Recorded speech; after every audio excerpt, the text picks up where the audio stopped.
Welcome to the Great Beer State podcast from the Michigan Brewers Guild.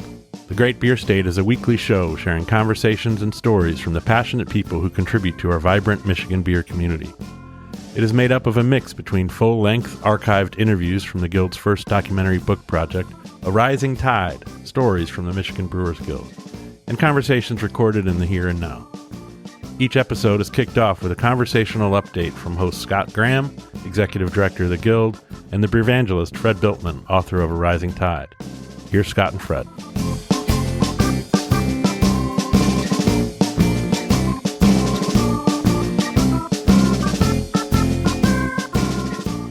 Welcome to episode 17. We're going to be talking to Rick Schmitt of Stormcloud Brewing. I'm here with my good friend Scott Graham, who's Executive Director of the Michigan Brewers Guild. Scott, welcome to episode 17 of Michigan's Great Beer State podcast. Thanks, Fred. Good to hear your voice this week. I hope things are going well for you. Things are going all right. Trying to make our way through it all like everybody else in these strange times, and it's going good so far. Thankfully, there's Michigan beer to as a salve for our COVID wounds. Yes, heals many things. It does. So, as per usual, we're going to hold off on introducing Rick, and we're going to go through whatever important updates there might be for our brewery members, our allied members, and our enthusiast members, as well as the beer-loving public.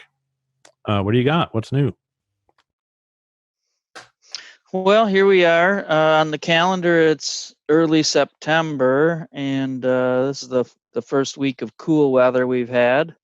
So it's starting to really make me think of fall and fall beers, whether they're Oktoberfest style or something heartier, or moving away from summertime. We had really good summer weather all this year. I hope we see a little bit more of it. September is usually a pretty nice month, but it's feeling like fall. I think we're all missing the UP Fall Beer Festival that, as we record this, is about to not happen this coming weekend. So, more on the disappointment front, but I think people certainly understand where we are with that.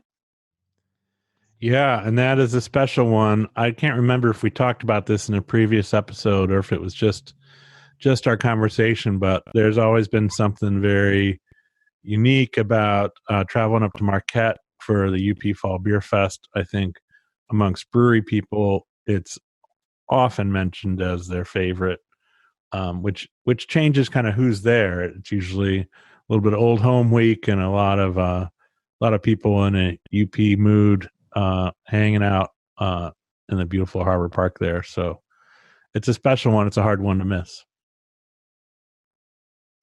It is, and what you say is true. A lot of people really like to go just because it's Marquette and the venue's right there at the Lower Harbor Park, and it's beautiful, and the weather's usually good. And I know I've talked to several people who kind of kept it on their calendar and went up either last weekend or going up this week, or spent time around their scheduled or planned trip up to the UP. I did get a couple of pictures from the park over the weekend. The tradition continues to, I don't know, what is that called? Geocaching from the sites where Michigan Brewers Guild festivals would have been held. With photos. That's pretty good stuff. So yeah, what else is new? There haven't been a lot of changes, I don't think, in terms of the protocols and orders, in terms of how we're managing public health in our breweries and tasting rooms and restaurants. But there hasn't been much relief from it either. Yeah, and it's noteworthy that as we start to look to cooler weather, a lot of people, whether they were breweries or bars or restaurants, were able to expand while they had limited capacity indoors, they were able to add some capacity outdoors with limited outdoor service permits or additional permits from liquor control to have some outdoor service. But it's not outdoors if you have sides on your tent and it's heated. So I think a lot of that is going to come to an end. And I know I was doing just a little bit of reading right before we hopped on the call, and the Bar Owners Association, the Licensed Beverage Association, is expressing great concern over this and really worrying about their membership and trying to see what they can do to keep their folks in business through the winter. So again, this area of real serious concern with anybody who's trying to operate with dramatically reduced capacity. And then when you can't have your extra outdoor capacity you might have added, it I'm sure it's causing quite a bit of stress out in the marketplace. Yes, I'm sure. And this cool weather rolling in a little early probably just wakes up that concern, even if it doesn't stay consistent through. And even though we are the home of the Michigan Brewers Guild Winter Beer Festival, where we indulge rain, snow, or shine out in winter temperatures, drinking beer and eating without sides on our tents, I think there's only so many people that are ready to brave that on a regular basis. Yeah, I would agree. That's not going to be your normal pattern. It's fun for a day, but probably not fun every day. Yeah. Well, we'll wish the best for everybody there. Hang in there. Stay in touch with whatever you can do to revise and adapt and move forward. And we will do the same and jump into Brewers Dozen for episode 17. So this is a shout out to 13 member breweries across the state. Scott, why don't you start us off? Yeah, let's travel to Howell and Aberrant Ales. They're a relatively new member of the guild and a relatively new brewery, been open just a couple of years. I'm pretty sure they have some outdoor seating. They serve food, so hopefully things are going well for them as they look to the fall. Yeah, next up we've got Brickhaven Brewing Company in Grand Ledge. What do we know about them?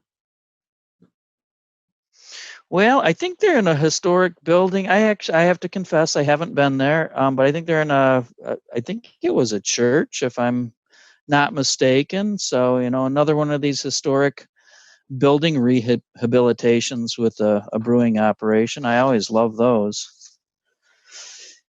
Burnt Marshmallow Brewing in Petoskey, so in the northern part of the Lower Peninsula. Burnt Marshmallow is part of a farm and a winery operation that added brewing, but probably a great place to go this fall, as there are usually lots of outdoor fall activities associated with winery operations. Yeah, that sounds good. Their name makes me think they went to the Ron Jeffries School of Branding. I remember when he came out with Jolly Pumpkin, and we were all asking him what's the deal with pumpkins, and it was just like you got the Ron Jeffries stare back, like it's Jolly Pumpkin, man. It's burnt marshmallow. What are you talking about? Next up, we've got Detroit Beer Company, a longtime member and supporter in Detroit. Yeah, one of our brew pub license members, but as you mentioned, they've been part of the guild for a long time, have been involved and engaged, and they're right downtown in the downtown area of Detroit, close to Comerica Park, Ford Field, and other downtown attractions. I guess also in the greater Detroit area, if you could consider Fenton, that is the Fenton Winery and Brewery in Fenton. They've been a member for a long time. Actually, they're not a large brewery, but they've been successful for quite some time. They've got a banquet facility there as part of their operations. Excellent. We've got Homegrown Brewing Company in Oxford. Yeah, Homegrown is they're a relatively new member, but they've been around for a few years, 3 years or something in Oxford. And again, I think they have outdoor seating, if I'm not mistaken. So we see a lot of that. If we travel to the other side of the state, Jaden James Brewery is another operation that really started, and I believe is primarily a winery. But they've been a member of the Brewers Guild and active in our events for many years. They're in Kentwood, which is essentially it's right next to Grand Rapids. Seems like it's part of Grand Rapids to me. Yep, I'd say so. And heading all the way up to the northeast, to the Sault Ste. Marie, we've got Lochside Brewery. And I haven't been there, but I do love Sault Ste. Marie. Yeah, Sault Ste. Marie is a fun town to have a beer in, and I'll confess this is another one that I haven't been to. I'm really delinquent in not getting there because I'd like to see it. I know they're close to the St. Mary's River. I don't know if you get a lock view or not, but I think you do. So yeah, one of the many breweries in the UP. And if we travel down to Southwest Michigan, in Kalamazoo, we have Old Peninsula Brew Pub and Restaurant. Old Peninsula has been a member for quite a long time. Again, a brew pub license in Kalamazoo that has become quite a beer town. And they're in a historic building. That building that they're in at Old Peninsula, I don't know all the history of it, but I do know it's a very old building that's been repurposed a number of times. And it's a really cool, comfortable spot. Absolutely. And I think you did an interesting job here compiling a lot of breweries that we haven't been to, which I'm confessing to not having been to Pink Barrel Cellars in Grand Rapids. Yeah, I have been to Pink Barrel Cellars, and that's kind of on the northwest corner of Grand Rapids, if I'm getting my geography right. But this is another farm operation. So it was a family fruit farm that the daughters have kind of taken over, and that's where the pink comes into things. And they I don't know when they started making cider and wines, but they added beer to their operations fairly recently. They've got a small brewery there, and it's again, it makes me think of the fall. And they're in an old barn, and it's a retail space. They've got their bar set up. They've got interesting food behind a food counter that you can take to go. It's a really cool farm type operation. In contrast to Starcraft Brewery in Richmond. Now, Richmond is north of Detroit and a little bit east, I believe. And Starcraft is a relatively new member. They've been open. I think they opened in 2019. And it's it's a building that is a brewery and dedicated to being a brewery with a tasting room. And then traveling well south, but not too far, south of Kalamazoo in the city of Vicksburg, we have the Distant Whistle. Yeah. The Distant Whistle, I don't have a great handle on everything they have. I know that they are dog friendly. I'm trying to think if they have a patio there or not, and I think that's the dog friendly connection that I'm thinking of must be associated with the patio. Anyway, Distant Whistle in Vicksburg is in the Kalamazoo, greater Kalamazoo area, I guess. And And Shannon then to wrap says up yes. 13, if we go to Shannon yeah, says yes to Shannon's dog saying friendly. dog friendly patio. Maybe Shannon and I were talking about that, which is where I got that from. So again, I think that's a brewery that I need to get to. Two Guys Brewing in Wyoming. That's Wyoming, Michigan. Two Guys has been open just a few years. Some of the folks there have been part of the greater Grand Rapids brewing community for quite a while.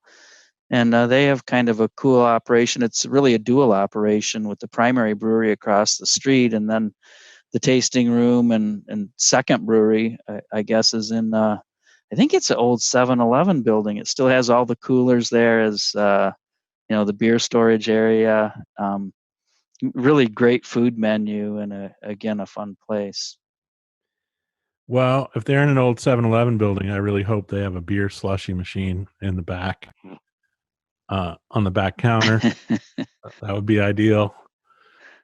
But if not, I contribute that idea for gratis. So that wraps up the Brewers Dozen shout out for episode 17. And we're on to introduce Rick Schmitt of Stormcloud Brewing Company. They opened in 2013 in Frankfort, Michigan. I thought it was it was an interesting conversation, and great to hear Rick's sort of input on some of the challenges in opening, and especially in a seasonal market. You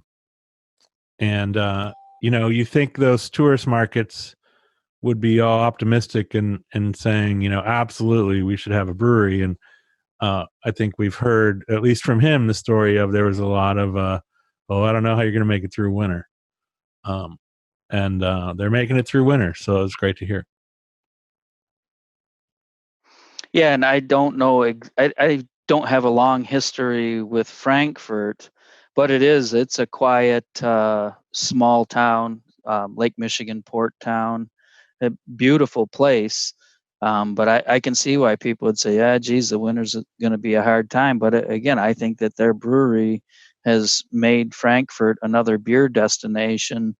And I don't think it was brought up in the interview, but an interesting story about their operation is that, and Rick was involved in this before the brewery opened there, but there's an old theater, the Garden Theater, which it shares a common wall with the brewery, and it's an old movie theater, the town's old movie theater, and a group of folks got together, of which Rick was one, and Rick and his wife, and they kind of saved the old movie theater and do different events and play movies and different things there. But it's right next to Stormcloud, which is, and he refers to this a little bit, it's a very comfortable space.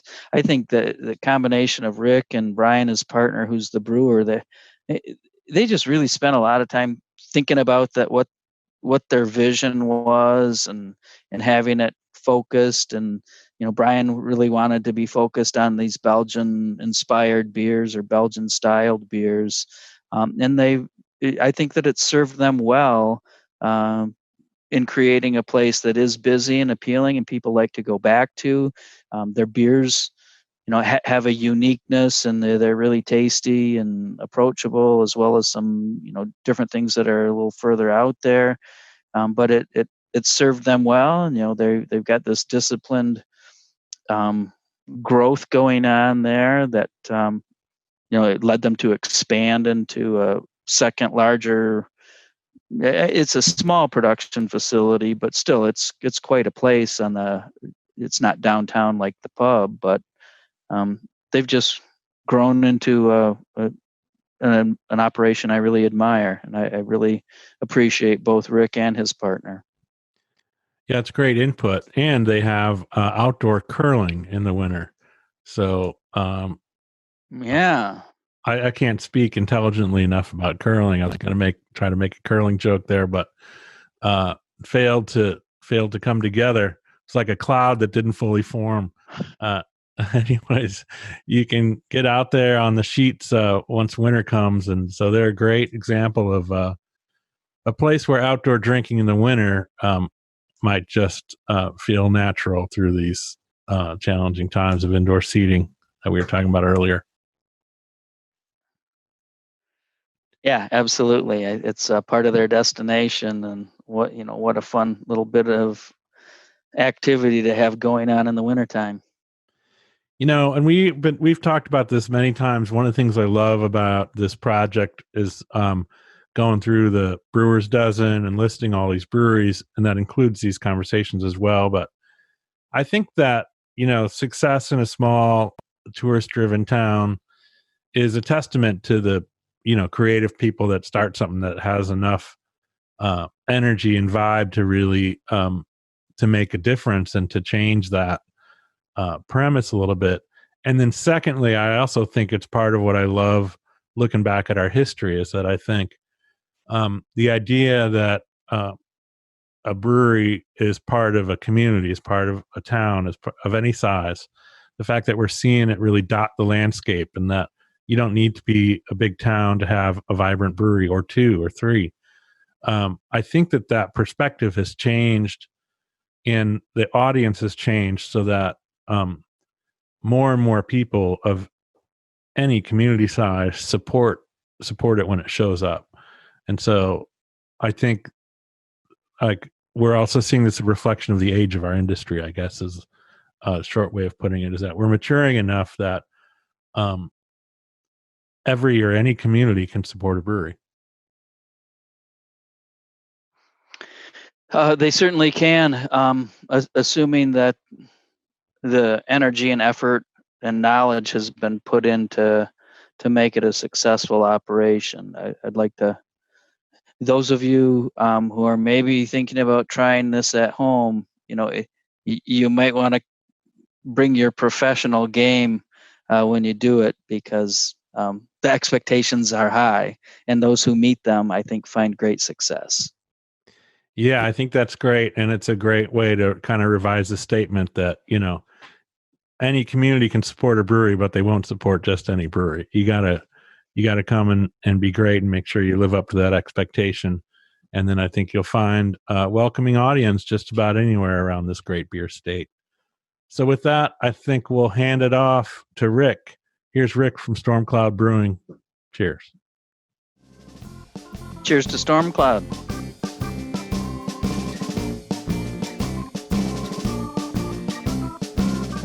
Well, welcome to Michigan's Great Beer State podcast, Rick. I'd love to just get started by hearing about what brought you into the world of beer. What was your first invitation and your path into brewing and owning a brewery? It wasn't the traditional one, I don't think, but maybe there's no such thing as a traditional path. I was in the resort business in northern Michigan. The photographer that we hired to do our seasonal brochure shoots was home brewing and asked me to review a business plan. And I did that. And over the next year, we kept reviewing the plan. And I ultimately asked him if he wanted a business partner to open up a microbrewery in Frankfurt. So my business partner is the head brewer, and he brought me in. If you would have asked me 10 years ago, was it my dream to open a brewery and be part of this industry, I probably would have said no, just because I didn't know at the time. But it's been a great ride for the last 7.5 years, and I wouldn't change a thing. Excellent. So have you been open 7.5 years, or was that when the idea struck? Yeah, we opened in the summer of 13. So we just completed kind of our eighth summer. So a little over 7+ years. So tell me a little bit about what that ride has been like. What's changed for you? Was there anything like you would have expected once you pulled that lever, or what was exciting and new, and what was about what you thought it would be? It's a great question, and we've done this every once in a while. We pull out that original business plan and go through it, and knock on wood and thank the heavens that where we were wrong, we weren't wrong and too far off, and where we were wrong in terms of other projections, we were way off, but that was to the positive. So, it's been one of those things where every day is a learning experience, even today, and for us. We got in, I think when we applied for our license in Michigan, there were 80 total.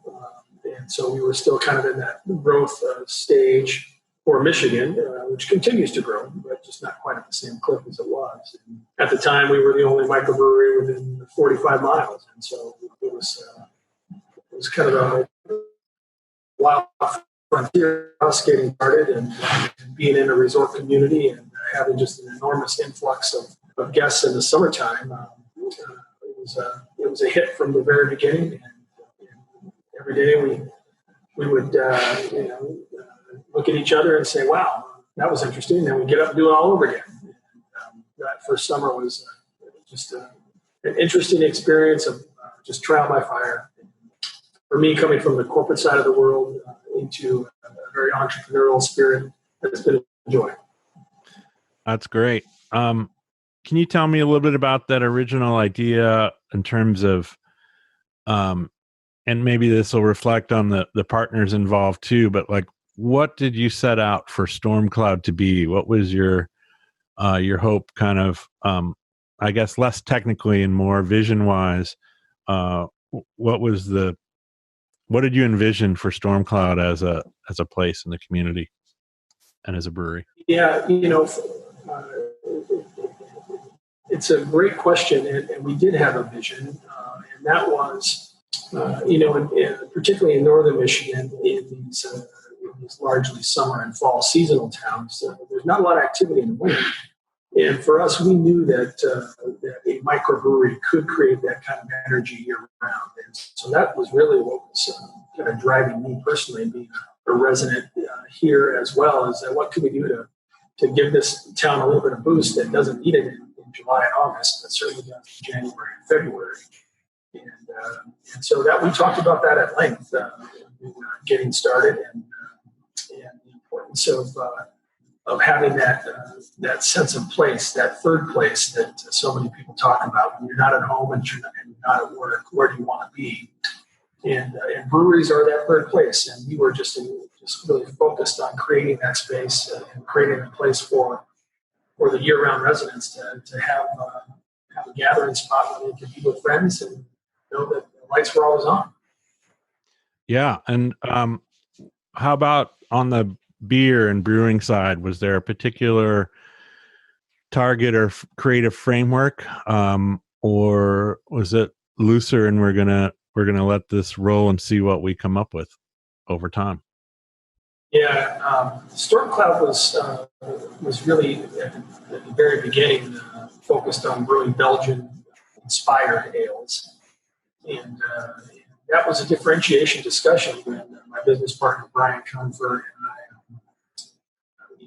started having these more serious dialogue about what would set us apart, what would make us different. And nobody at the time was Belgians at a high level north of Grand Rapids, and saw that this would be something that would set us apart from others. So brewing those Belgian-inspired ales has been a focus of ours, and something that Brian was focused on when he was homebrewing a dozen years ago. Gotcha. And is that really continue? Does that continue to drive the train? Is it expanded or morphed or changed over the years? We've really tried to stay true to that message, and certainly for the first couple of years, it was maybe a little bit more focused on only Belgians. But we've gotten off the reservation every once in a while, and let the brewers, make some sort of crazy lager or something along those lines. But we always use, at least for the 90% of our beers, we're using the same yeast strain, the same Belgian yeast strain. But we'll make an IPA, we'll make a stout, we'll make a porter with that differentiation of the yeast, which gives it its own unique identity and that flavor profile that's unique to us too. So yeah. So I wonder what we haven't done. And sorry to interrupt you. We haven't. We focused on not. Of course, we're young too, but we're not chasing the new thing. We never got into the hazy IPA thing. It was never even a consideration to try to get in the seltzer market. We just want to stick to what we're doing and be as good as we possibly can be at it. Yeah, that makes sense. Can you give us an idea of sort of scale and shape, like however you want to describe it, whether that's brew length and sort of systems or whether it's how far your beer reaches? But if you can give listeners a little bit of a scope of Stormcloud's reach capacity. Yeah. when we opened our pub, we had a 7-barrel system, and we did not do any distribution other than some small keg stuff, hyper local. And after about 2 years, we really ran out of capacity, and so we started to have conversations about how we could expand our brewery, and that led us to opening that production facility in 2018. And with that, so we have 2 locations, and we're making beer in both places, focusing on a sour program where the original brewery was, and our distribution product comes out of the factory just down the street. And currently, I'll get it wrong, but we're in about 45 counties in Michigan, mostly in the lower half. We are on Mackinac Island. We've got 4 packaged products that are out there, and we're just trying to kind of grow organically. It would have been very easy to give distribution rights to the entire state, but we just didn't want to do that. So every year we just kind of inched towards expanding our footprint, and hopefully in the next year or so we'll be in the entire state. So we just don't want to overstretch our reach. Yeah, makes sense. So I wonder if you can go back to those early days, and I always love hearing the stories, the origin stories, not only from the planning and what we hope to be point of view, but there's that magical moment when what was on paper and what was hashed out over months or years starts to become this living, breathing thing, and customers walk in the door and they're going to taste and have a response. They're going to look around, all of a sudden it becomes real and human. What was that? What was the community response like, and what was it like for you, especially changing industries, to have that first connection to customers when you opened? Yeah, I would reflect that when we opened in June of 2013, it was really it was one of those decisions that you make that you just have to get open because you don't want to miss the height of the summer season. And we only opened with 6 beers on tap, and by I think the 3rd day we only had 4, but all the fermenters were full. So by the 11th day, I think we had 10, and it kind of just ebbed and flowed throughout the next 2 months. And the takeaway was, we didn't really know what we were doing, but we were having fun at it. And we would get up early, be here at 6, and we'd be mashing in by 7, and by 11, one of us was working with staff to open the pub, and next thing you know, it's 11 o'clock at night, and you're trying to assess what happened during the day. But for me personally, it was when the summer crowd left, and in September and October, when people kept coming. And then you had some more time to have those conversations about what the space had become in a few short months, and that really how important it was early on to the folks that are in this area just to have this brewery, because there were many people that many said, "What are you doing? You will never survive in this season town, brewing Belgian-inspired ales." On the coast of Michigan, Lake Michigan in the winter. Yeah. It was just, the goosebump moment was when people kept coming back in September and October and November. Yeah. I'll bet. And could you share a little bit about what maybe your thoughts, your experience with Frankfurt as a community, and kind of why, what gave you the confidence to kind of blow those stop signs and say, I think this is a fit, and I think it's worth the risk? What do you know about Frankfurt that gave you that courage? I don't know that I knew that much about Frankfurt. My roots are in Colorado, and I grew up in Fort Collins, about 5 blocks from where they were making Fat Tire in their basement. And so I've kind of had a front row view of the company's growth over the last 30 years or whatever it might be. They were selling beer out of their trunk, and I know a lot of people there. Many of my high school chums are still working for them, and so for me, when this came up, I want to say that I wanted to be the next New Belgium because that wouldn't be accurate. But I will say that I had firsthand experience with what a brewery can do to a community. Fort Collins is obviously 10 times or probably 20 times the size of my now. But early on, there was this connection that folks from Fort Collins had with New Belgium and still do today. And I was hopeful that we could do the same thing. And when I told my mother that I was thinking about leaving the corporate world and opening a brewery, she said, "Well, why do you want to do that? What would you do?" And I said, "Well, maybe I'll be the next governor of Michigan," because Hickenlooper at the time started a brewery in Denver, became governor of Colorado. So who knows where the future can go with the microbrewery industry behind it. And so how has that, from that goosebump moment, how has that moved forward? What has, how has the relationship with the community grown over those 8 years? In a way that it's just very difficult to describe.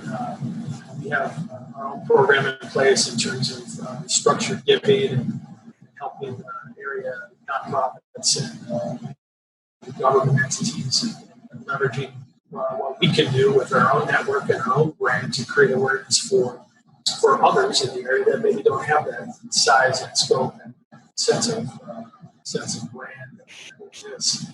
And that's been very rewarding.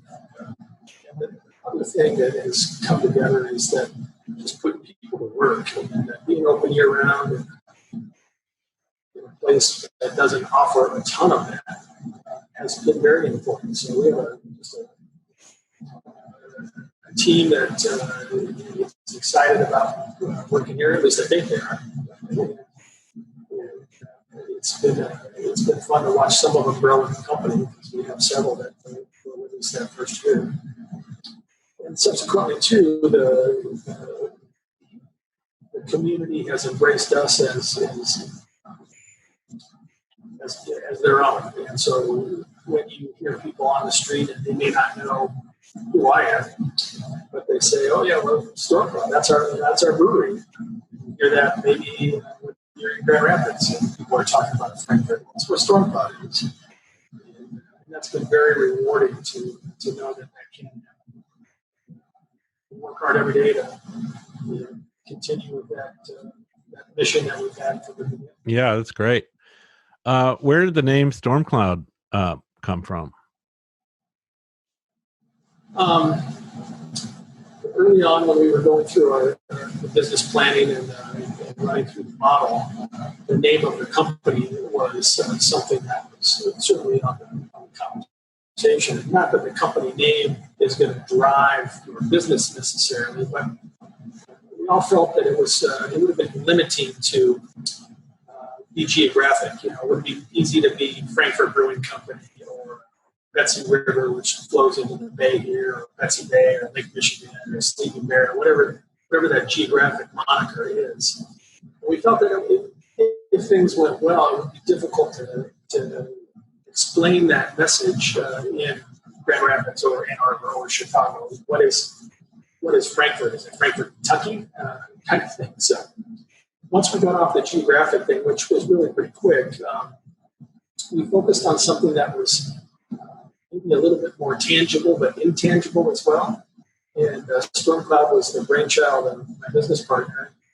It evokes motion and emotion, and it's also something that is very iconic to Frankfurt here on the shores of the Big Lake, because people drive here or they ride their bike to the beach and they watch the storm clouds come in over the lake. And so it's somewhat of an iconic thing. And it's also very artistic too, because it's about the thought process of making something that be a little edgy, a little full of energy, means something different to everybody. Yeah, I like it. I was just thinking about that clouds are like art, and that 10 people can look at a cloud and take something different away from it. And it is 4 seasons in nature too. So every season has their own storm clouds, and we like to play on that as well. Yeah, and I guess these days every year has their own storm clouds, and 2020 has been a doozy. So what else? I guess I'd love to hear about what your either, especially coming from Colorado, what your awareness of the Michigan brewing scene was as you got started, and maybe what your first intersections with either the community of Michigan brewers or the Michigan Brewers Guild itself. What has that looked like for you? Well, for me personally, coming from Colorado and having several friends in the industry, when I moved to Michigan, there was a connection, and at the time, very few in Michigan. So I was always interested in following the growth of the industry, just based on what was happening in Fort Collins and Denver when we moved. And when Shorts opened in Bel Air, actually, my business partner, Brian, used to work for Traverse the magazine, and he did a photo shoot with Joe early on, a couple of years that he'd been open. And that inspired him as well to what could happen in a small seasonal town in northern Michigan. And really, that was maybe the first exposure. And then got hooked up with Russell at Right Brain when he first opened. He got open 2 or 3 years before we did. And saw what was happening in downtown Traverse City and what he had created and a sense of place. And as others popped up that were, kind of doing their own thing, it was easy to visit and always easy to drink a beer. And if the owner happened to be there, enjoying the product that they make, which, when you think about this,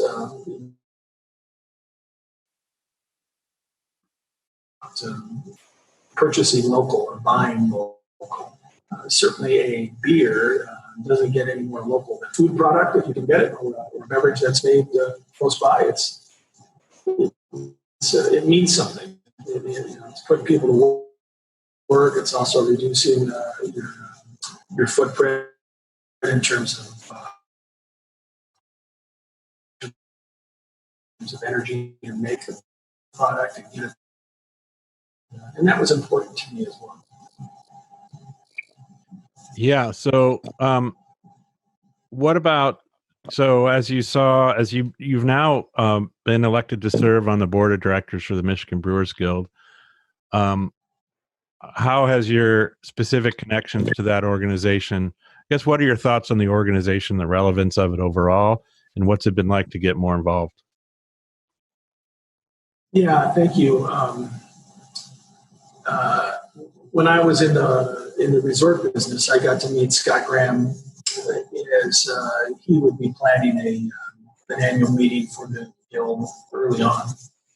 And we kind of traveled in the same circles in that hospitality space, and that's where my initial introduction came to the guild and what we were working on. And at that point, it was very grassroots, maybe 40 or 50 total when I first met Scott. And as I followed the growth of the industry and the guild, and then becoming a part owner in a brewery myself, I just felt that I had the opportunity to maybe give something back to the industry, given my experience in other fields and on other boards.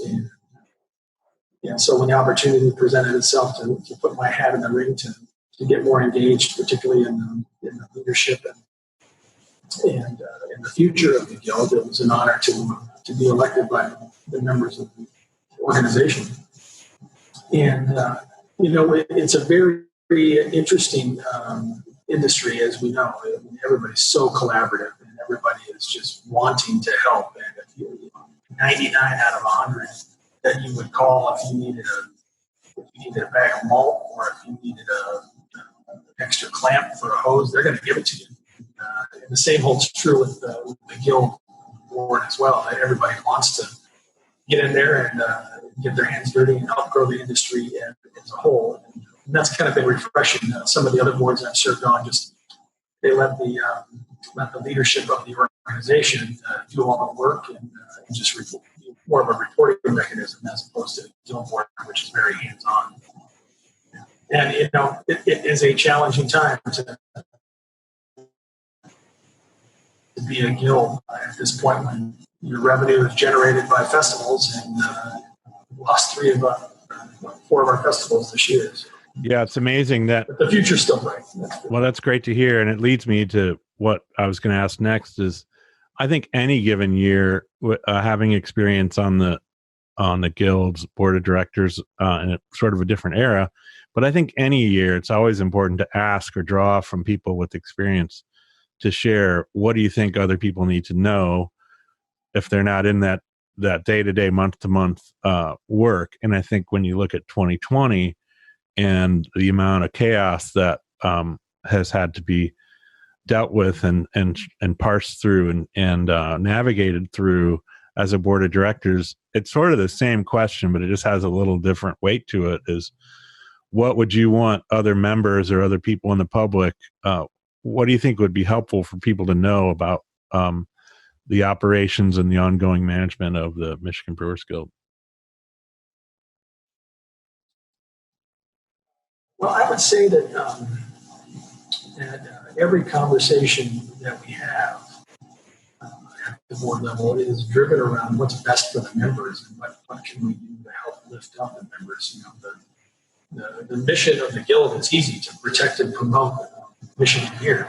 And I would want every member to know that there are resources out there, whether they were created by the Michigan Guild or partnering with other guilds in a national organization that can really help, whether that's some sort of passive plan or safety program that can help elevate the team to be more safe, collaboration with merchandise and all those things. The resources are there, and if the Guild in Michigan can provide that conduit to connect the members with their needs, that's an important thing. And many business owners, and myself included, sometimes you work a 12-hour day, and at the end of the day, you look in the mirror and say, well, what did I do today? Did I accomplish it? And sometimes you just need to be reminded that there are resources out there to help you. And that's what's driving the board. And I'm sure, the fact that back in those early days when you were engaged, that was the same thing. Now there's just more members, and those issues are a little bit more complex and not always driven around beer exclusively. So navigate who's making cider and who's making mead. Yeah. Must have wine licenses. It's becoming intertwined a little bit, but we're here to help. That's the message. Yeah, and that's remarkable. And I also think just applaud the board and previous boards that put the guild in a position where you guys are able to weather the storm, so to speak, and continue to operate and invest and support members when your revenue has been cleared off the table entirely. That's stunning, devastating turn of events, and I'm just proud and appreciative of the guild's ability to keep on going. Yeah, well, it goes back to previous leadership to have that forethought, that wisdom that we need a rainy day fund because it's going to rain. And right now, it's been raining hard for 6 or 8 months, whatever it might be. Yeah. And, the early days of the guild board, as I've heard from stories, yourself telling them sometimes about how, it was really a bootstrap thing. And to have the passion to start something from nothing and to learn from those that were there when the board was selling tickets to festivals, and you hoped people showed up, right? I mean, that was it. Yeah, pound and fence posts. Yeah, I was just going to say this conversation is interesting inversion where the guilds themselves used to be the threat that might put us out of business. And now they're what keep us in business. And we've got these other threats. But in the early days, the expenditures for the festival were all risk. And whether or not whether or not we'd bring back enough revenue to cover our costs in the festival was not a sure thing at all.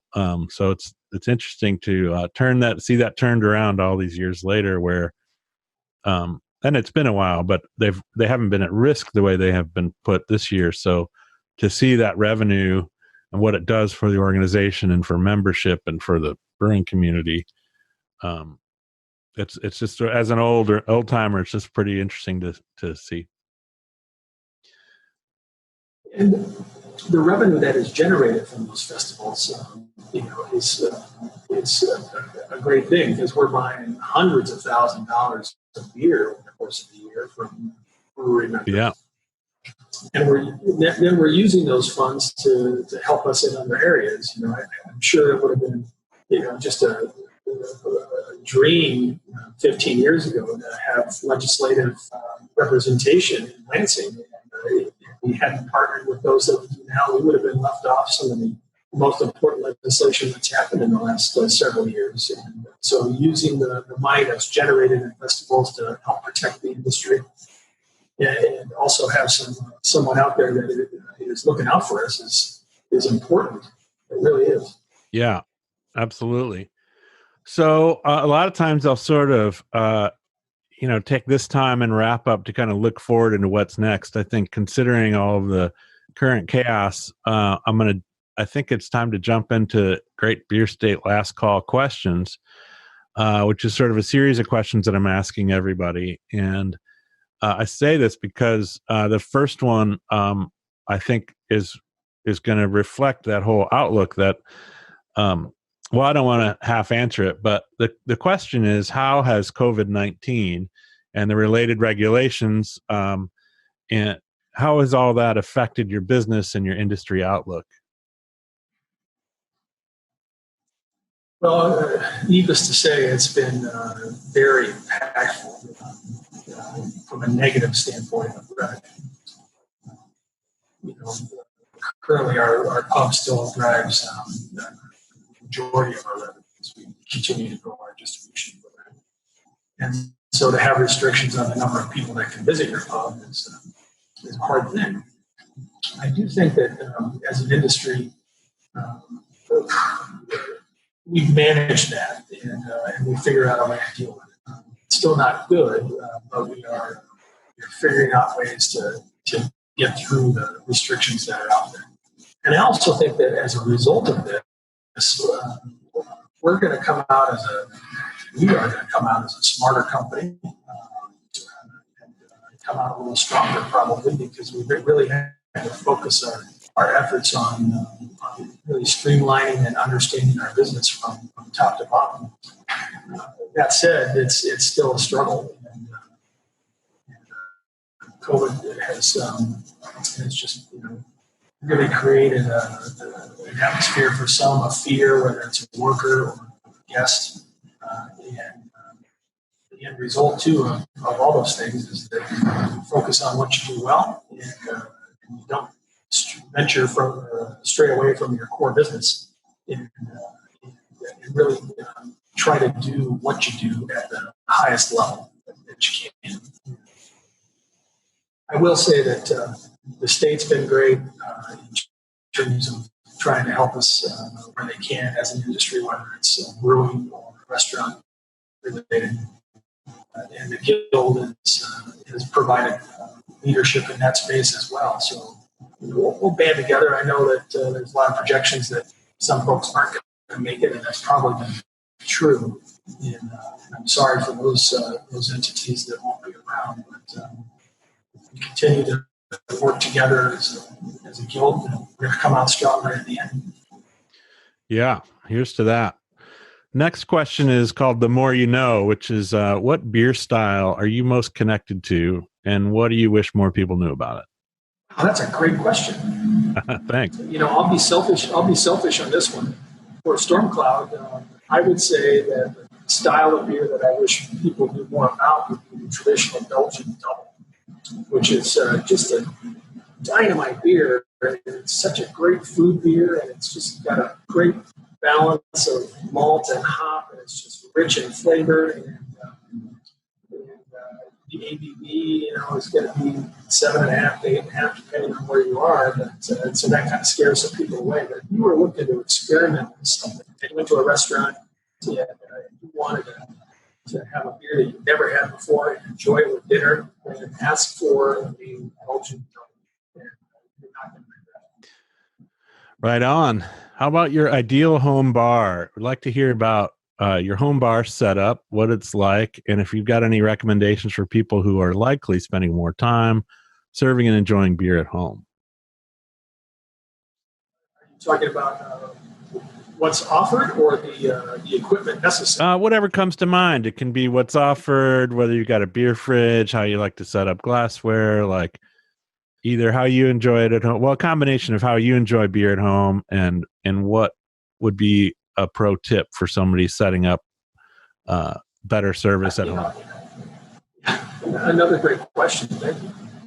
And I need to employ this myself. I mean, I do it a little bit, but I need to do it more. And that is, I would stock my fridge. And if we're talking about beer, which we are, I would stock my fridge with beers that maybe would challenge me a little bit to try something new. And therefore, when I would have guests, then I would have an opportunity to expose them to different styles of beers as well. And I think sometimes we get in a rut, and we've seen that with COVID. That go to the store and buy exactly what you know, the product that you have tried, and you don't want to make any mistakes. And, you want to get in and out of the store as fast as you can, and so that doesn't need a whole lot of exploration. So if I'm going to start fresh and get a nice beer fridge, I'm going to stock it with the right glassware based on the style of beer. And I'm going to stock it with beer. If I could, I would not put any of my own beer in there. If I'm talking about brewing, talking with others that are going to help me learn and grow as a connoisseur. Yeah, variety. Next one is love and hate. What current trends do you either love or hate, and how are they reflected or not in your brewery? Love and hate trends. Well, it's a tough question, I guess. If we're talking about the brewing industry, what I don't like is having to field questions about why we're not chasing trends. How come we don't have an FME? How come we don't have this or that in popular places? So for me, just trying to stay true to what I'm good at and want to get better at every day. And I love the fact that we are staying true to that. So love and hate that in that same category. And we love that people are willing to try new things and talk to people that visit Stormcloud and you talk about why they're there. Several, whatever it is, 1 out of 5 are traveling around the state just to visit the brewery because that's important. That brings new people into your community that are going to spend money not only at the brewery, but they're going to get gas and maybe spend a night in. So our industry can really impact far outside the 4 walls. And I love that. I don't think that's a trend. No, it's good enough for me. Do you remember your first drink? First beer? Sure. Do I have to admit that? No judgment here, but you can admit it if you'd like. I would tell you that we drank a lot of Black Label Carling beer back in Colorado before craft beer was a thing. I am dating myself there too, so I am becoming part of the older generation in this industry. Yeah, I have some fond memories of Black Label. I can't quite remember there was this little dive jazz club in Chicago I used to drink Black Label at. Oh, what the hell's it? And of course, I would drink a lot of Coolers too because it was right down the road. Oh yeah. And I still enjoy their banquet beer, in those brown bottles. To me, that's nostalgic and fun. Classic. How about your worst drink? Could be beer, could be whatever, but do you remember your worst drink? Can I say Black Label again? Sure. Oftentimes, the first and worst drinks are there's a correlation between the two. Yeah. I would say worst drink for me too, as it relates to alcohol, would be just a couple of bad experiences with tequila that has kept me off the tequila train for the last 30 years. Yeah, it's stuck around, huh? That can happen. I'm glad it wasn't beer. Okay, last one. Who is your bucket list or a bucket list drinking companion, somebody you haven't had a beer with, but that you'd love to.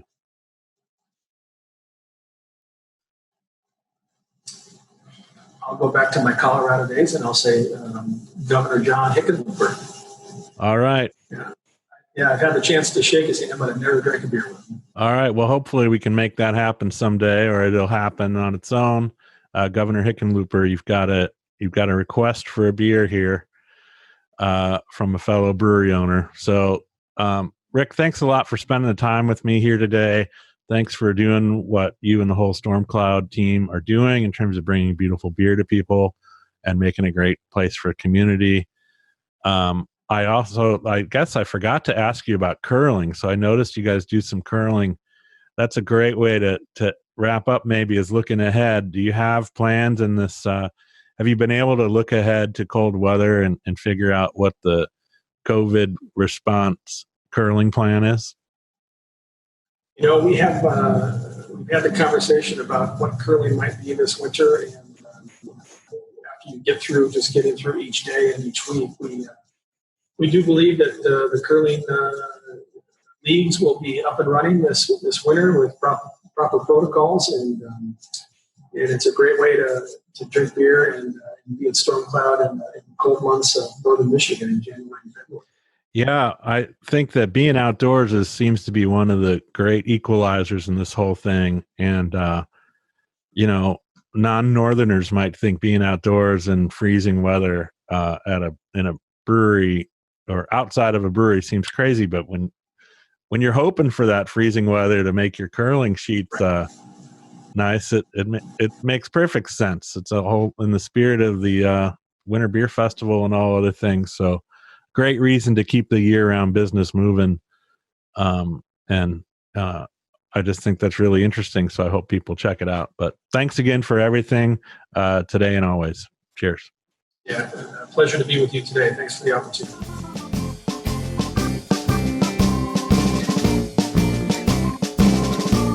Thanks for listening and sharing while supporting Michigan breweries and craft beer everywhere. The Michigan Brewers Guild was formed in 1997 with its first summer beer festival taking place in July of 1998. Its now 5 annual festivals are dedicated exclusively to Michigan beer brewed by more than 270 member breweries. The Michigan Brewers Guild exists to promote and protect the passionate Michigan beer industry in every way possible. To learn more, visit us at mibeer.com or say hello on one of our social media pages, as we love hearing from you. From coast to coast, from far and near, let's drink Michigan beer.